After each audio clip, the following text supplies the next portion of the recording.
Greetings. I am Tiffany Taylor-Smith, Associate Vice President of Diversity and Inclusion at the University of Dayton.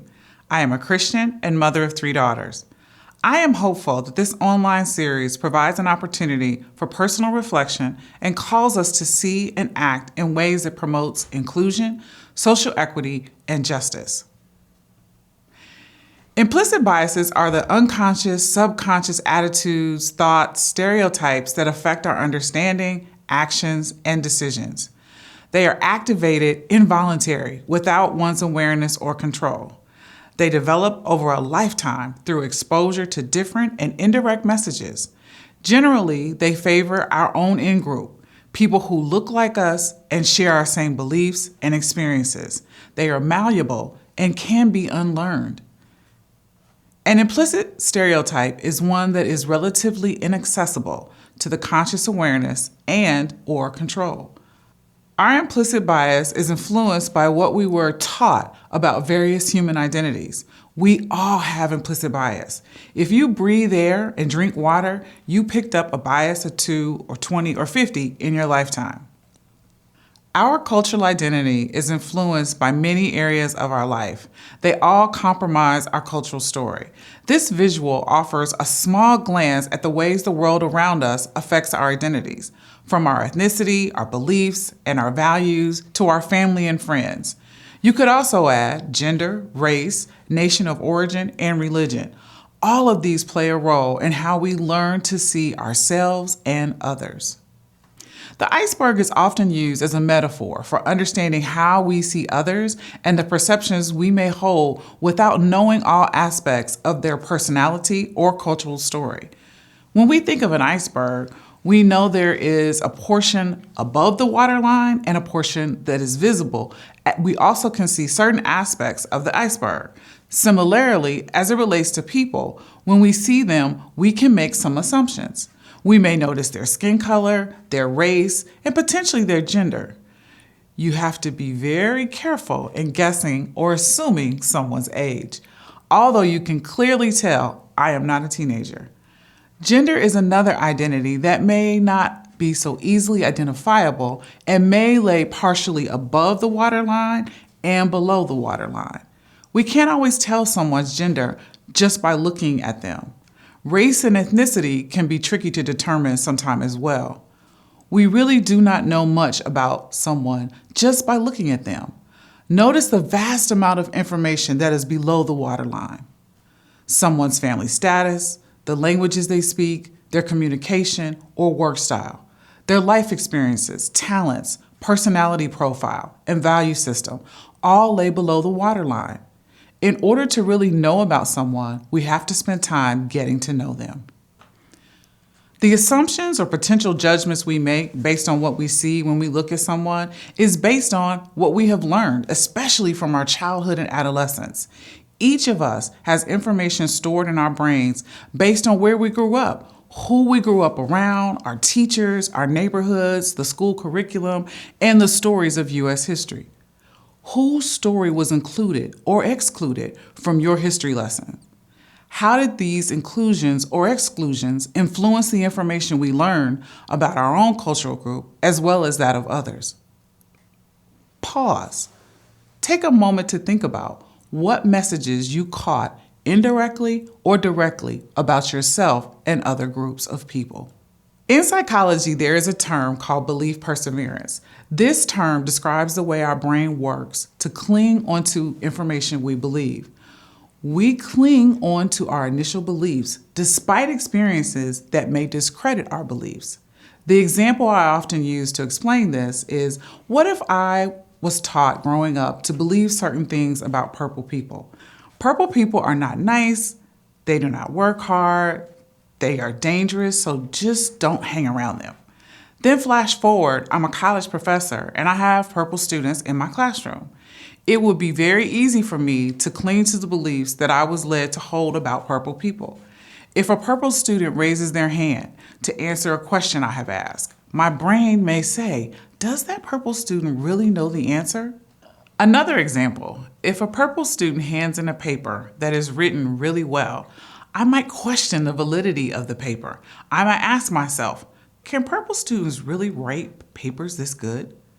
Studies say it takes about 5 experiences of different information before we question what we believe. And I do not mean 5 experiences all in the same day. The first time a purple student answers my question correctly, I might say, well, they did not live in a neighborhood with other purple people. The second experience could be a purple student handing in a good paper, and I might say, they didn't go to school with purple students.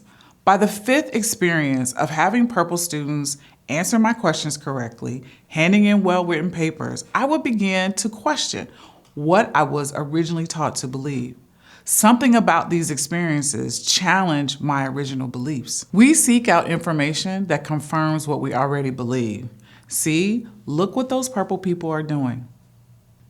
The unconscious biases that we carry are influenced by our life experiences and the messages we are given, either intentionally or unintentionally, about others and ourselves. These messages are unconscious because they are not at the forefront of our thoughts. They develop over a lifetime through exposure to direct and indirect messages. Generally, they favor our own in-group. The messages are stored in the amygdala, a small portion of the brain with the primary purpose of protecting us from danger. The amygdala is located in the lower stem of our brain and is the size of a hard-shell peanut. The amygdala stores information and helps us identify situations and tells us how to respond. For example, if I'm walking to my car at night and I see someone approaching, my amygdala is going to react quickly to try to assess how safe I am. Our brain places people into categories based on outward appearances, and those stereotypes allow our amygdala to quickly size up our situation. We are using stored information from life experiences, but those stereotypes are not always accurate. This is not limited to dangerous situations. At work, we might react to people differently without even thinking about how our stereotypes might be influencing our actions. Our brain works to categorize people by groups. This is one of the many cognitive processes that occurs outside of our conscious awareness. Stereotyping is an unconscious habit of thought that connects personal attributes to group membership. Remember the reference to the iceberg when we began? Think about the ways you categorize people based on what you can see and how that has been influenced by your lifetime of cultural experiences. Research studies show that people often hold implicit or unconscious assumptions that may influence their judgments. Studies also conclude that expectations or assumptions can be linked to physical or social characteristics, the things that we can visibly see, like race, gender, and ethnicity. Again, related to the metaphor of the iceberg and what we can see. Take a deep breath. Check in. How are you feeling? Notice your breathing, your heart rate, etc. This information can be challenging to process, especially as you are trying to reflect on what unconscious biases you might hold based on your lifetime of experiences and what you grew up believing about yourself and others. So now, you may be wondering, what am I supposed to do about this, especially if my biases are unconscious? How will I know, and how can I get rid of them?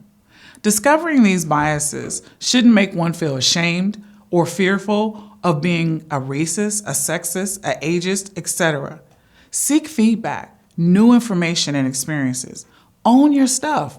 Where are you in your journey of understanding your cultural story, diversity, equity, inclusion, and social justice? Practice listening to other cultural stories, especially those that are different from your own. Be open to learning new information. Being open to sharing your cultural story with others. Be comfortable with discomfort. We have to learn to lean into experiences, and we know there is potential learning in uncomfortable situations. Practice patience with yourself and others. None of us has this perfectly figured out. We are all on the journey together. Implicit biases are the unconscious or subconscious attitudes, thoughts, stereotypes that affect our understanding, our actions, and our decisions. They are activated involuntarily and without one's awareness or control. Meditation is helpful. Lowering your stress. In stressful situations, your brain is activated and you are more likely to rely on unconscious bias. Practice perspective taking. Practice empathy. Try to see the world from someone else's lived experiences.